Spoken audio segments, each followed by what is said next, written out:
Shalom and good day all, this is T-Healing29 back again for an indie comic review, and in this indie comic review I'll be covering King Spawn as well as Silverhawks issue 3 and issue 45 of King Spawn. I'll now get things ready and organised for the first one that I'll be covering. So starting off with first things first, does this cover in any way, shape or form connect to something that is happening inside with the story? In some essence, a big fat no, to which it gets a 6 out of 10. Next is the area of the internal art, as we have a look around the beginning, middle, and of course the end, and also what's happening story-wise with the characters.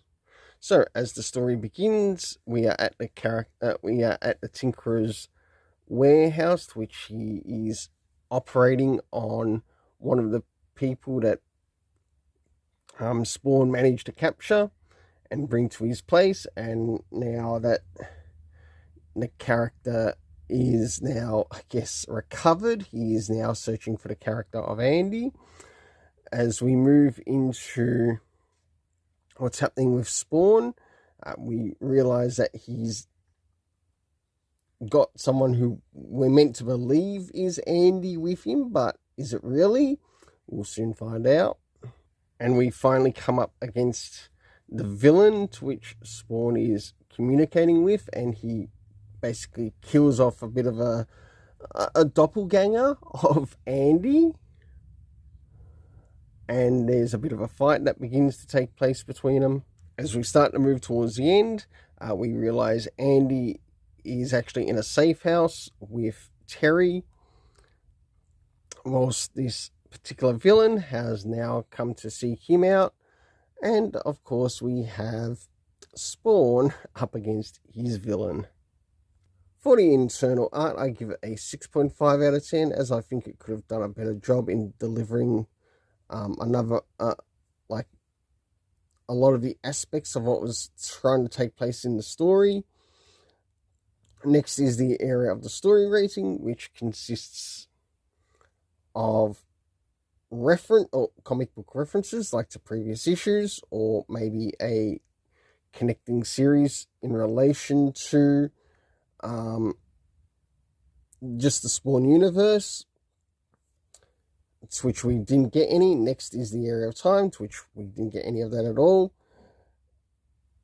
Next is the area of the locations, to which we got to see the Tinkerer's workshop as well as one of Spawn's safe houses, which had Terry and also Andy in it. The cast of characters consisting of the Tinkerer, Spawn, Andy. I'm not too sure who the villain was that Spawn was going up against. It would have been nice if the writer brought that over better, and in that they absolutely failed. But we did have Andy, but we also had Terry. The overall story rating is a 7 out of 10. Now it's time to move into Silverhawks issue 3. So as we move into Silverhawks issue 3, does this cover in any way, shape or form connect to something that's happening inside with the story?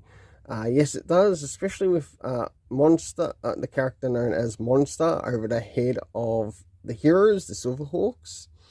We do actually get to see some of the events that are taking place with him, to which I give the cover a 6.5 out of 10. Now it's time to move in relation to the area of the art, as we have a look around the beginning, middle, and of course the end. So as the story begins, we learn that Emily and one of her co-workers is on the planet of the mimes, and whilst this is occurring, there is some background events taking place.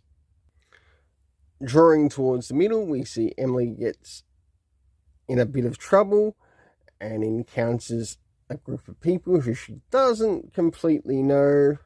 Until last but not least, we do get to see some members of the Silverhawks making an appearance, as well as Emily doing her best to defend herself against these people on the planet of the mimes.